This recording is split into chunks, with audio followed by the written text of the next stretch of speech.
my friends, let's talk about what really happens when he reaches out after no contact. You've been doing the work, you've taken a step back, recentered yourself, found your power again, and then ding, a message appears. It's vague, it's friendly, it's seemingly innocent.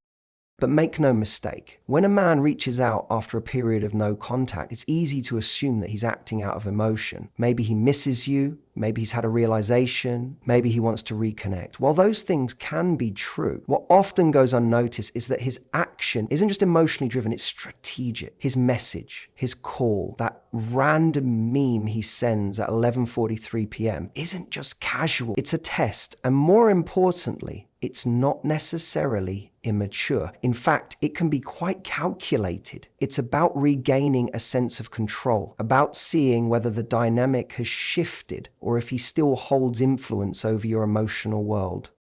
Think of it like this. No contact creates a vacuum. You've removed your energy, your attention, your validation, things he may have taken for granted. When you pull away, especially if it's after a situation where he assumed you'd always be available, that silence can feel like a threat to his ego. For someone used to emotional access, that cutoff creates uncertainty.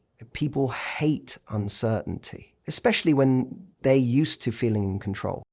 Instead of openly confronting their emotions or acknowledging the space you've created, many men opt for a safer path, a test, a let me just see where she's at moment. He might do this in subtle ways, a casual message, liking an old photo, reacting to a story, or even asking a mutual friend how you're doing. These aren't necessarily direct attempts at rekindling a relationship, they're probes.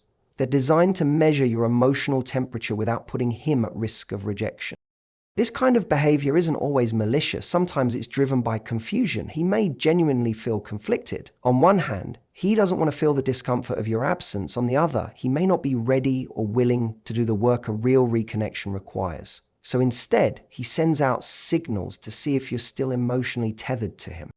And here's where the strategy becomes clear. By testing you, he gets information without giving anything. If you respond quickly, warmly, or emotionally, he receives confirmation that he still has a certain amount of pull in your world. If you ignore him or respond with indifference, he learns that things have shifted and that his place in your life may no longer be secure.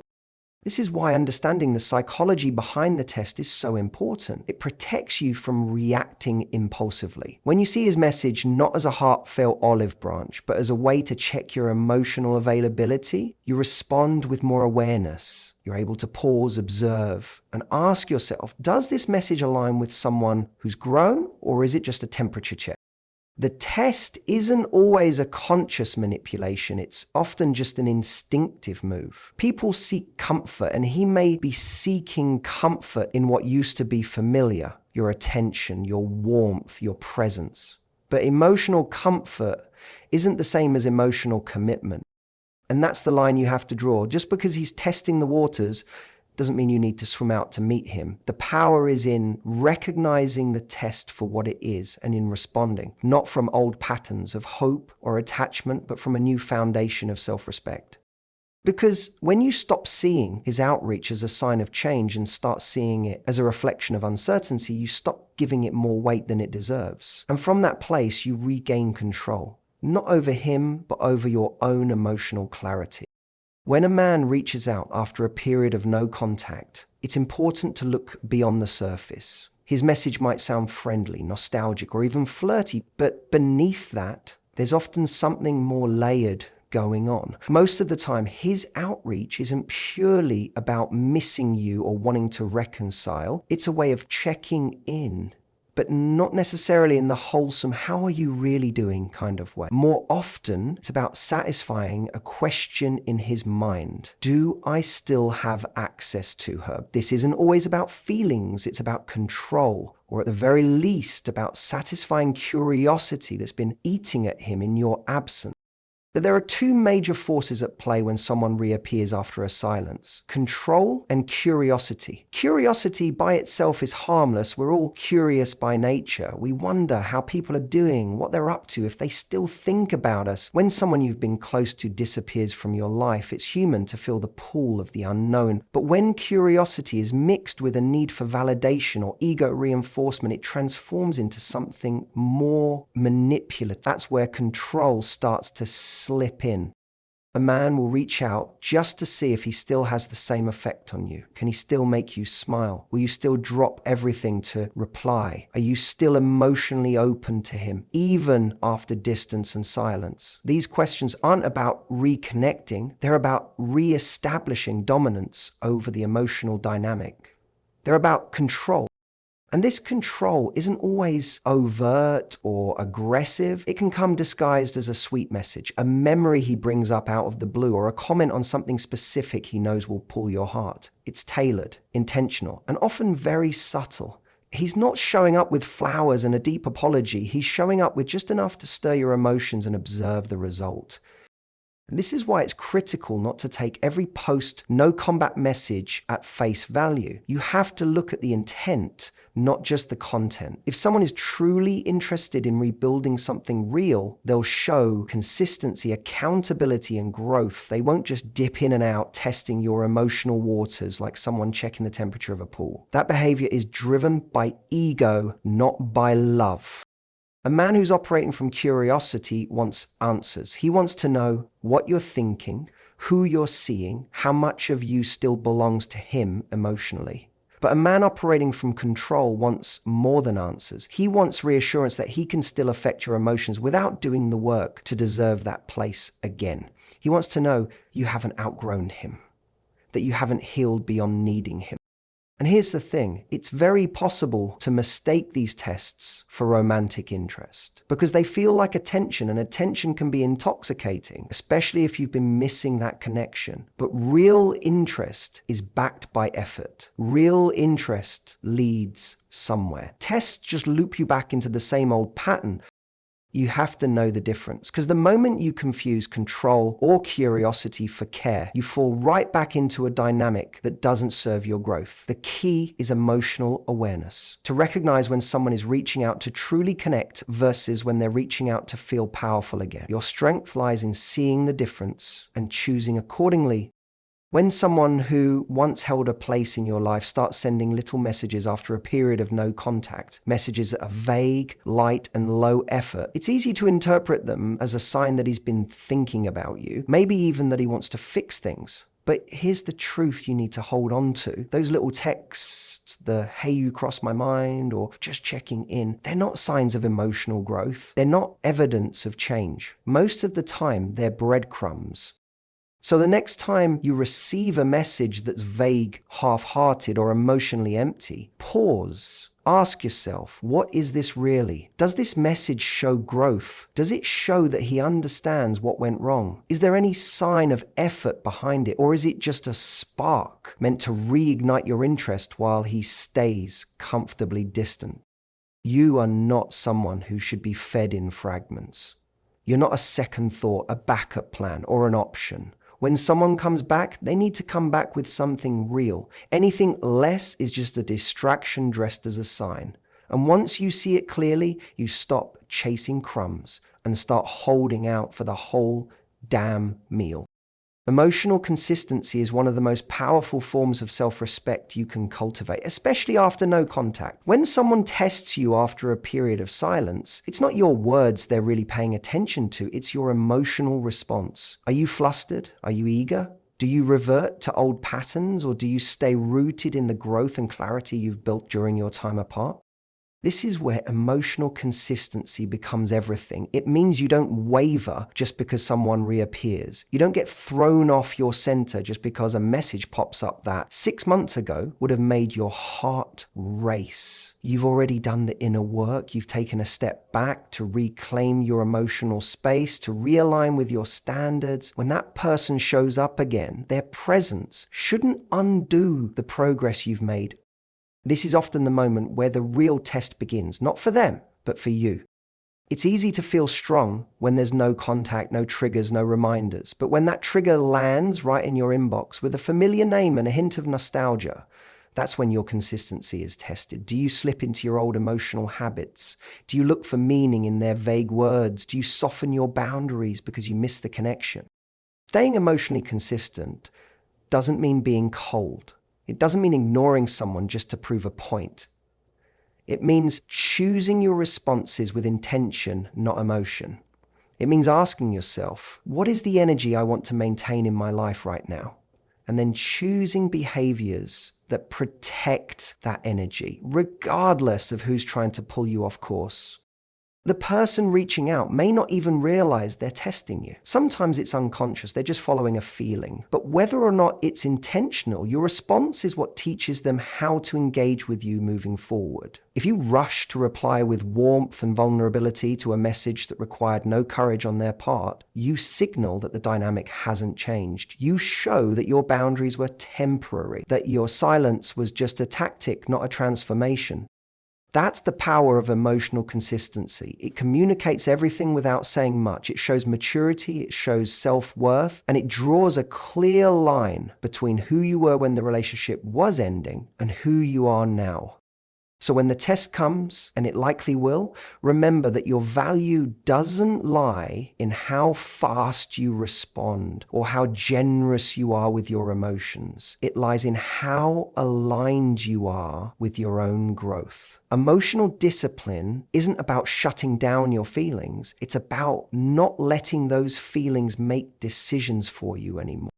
You've already done the hard part, creating distance, healing, finding yourself again. Now your job is to protect that progress, not because you're closed off, but because you finally know what's worth opening up for. And anything that threatens that clarity, it's not worth your peace. When someone comes back after no contact, they aren't just listening to your words, they're reading your energy. They're observing how you carry yourself, how you respond, how much space you allow them to take up. And here's the truth that often gets missed. Your reaction, not your message, reveals everything. He's not only looking at what you say, he's paying attention to the emotion behind it. Do you seem eager, guarded, indifferent, calm? He's watching for cues to understand whether he still affects you, whether you've moved on, or whether you're still emotionally accessible. This is why it's not about crafting the perfect message or trying to say all the right things. It's about the place you're responding from. Because you can say, I'm good, in a way that screams you're still hoping for something more. You can reply with hope you're well, but lace it with the energy of confusion, hurt, or longing. Your energy speaks volumes, and it always arrives before your words.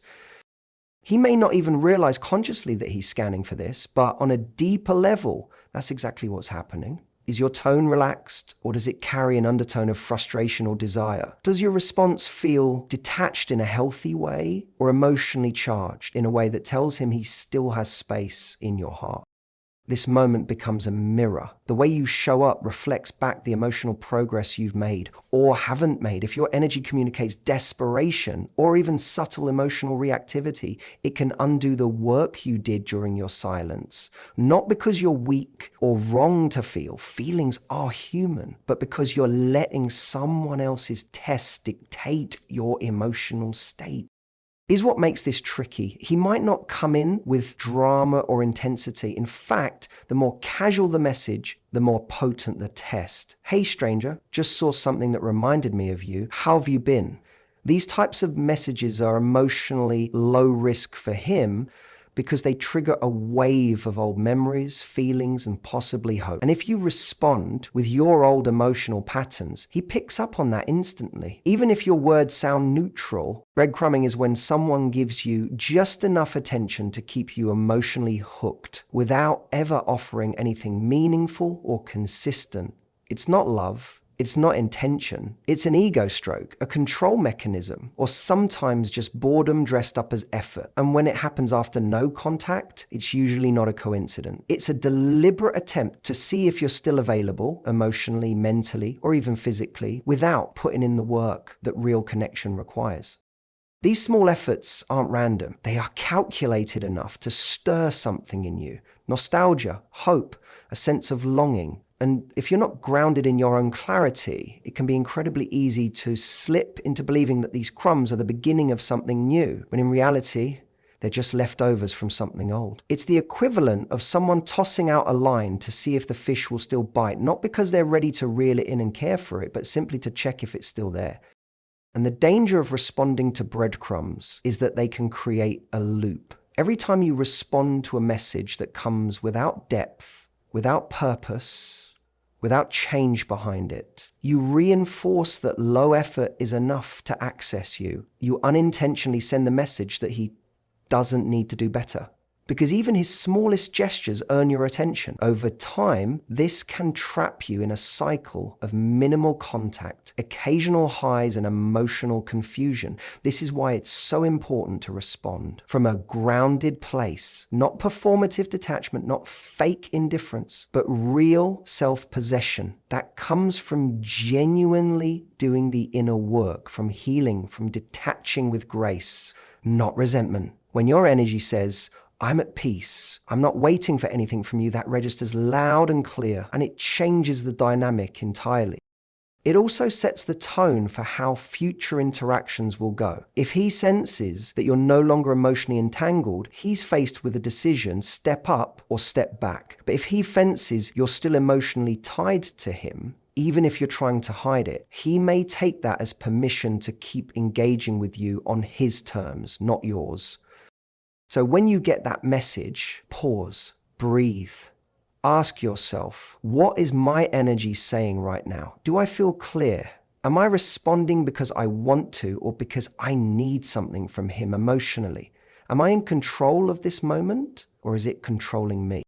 Your reaction is your power. It tells the real story, and when your energy is aligned with self-worth, peace, and emotional clarity, it's impossible to misread. You don't need the perfect reply. You just need to stay rooted in the version of you that no longer gives away power in exchange for attention.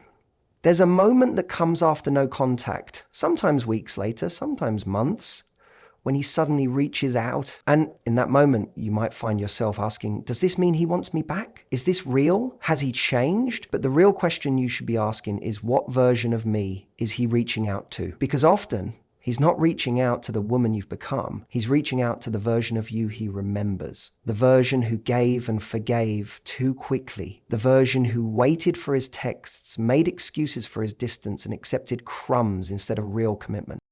When someone reappears after disappearing, it's not always because they've grown. Many times they come back expecting to find things exactly as they left them. They're hoping that the emotional axis they once had is still there, that they can slide back into your life without having to earn a place in it. It's less about who you are now and more about what they assume hasn't changed.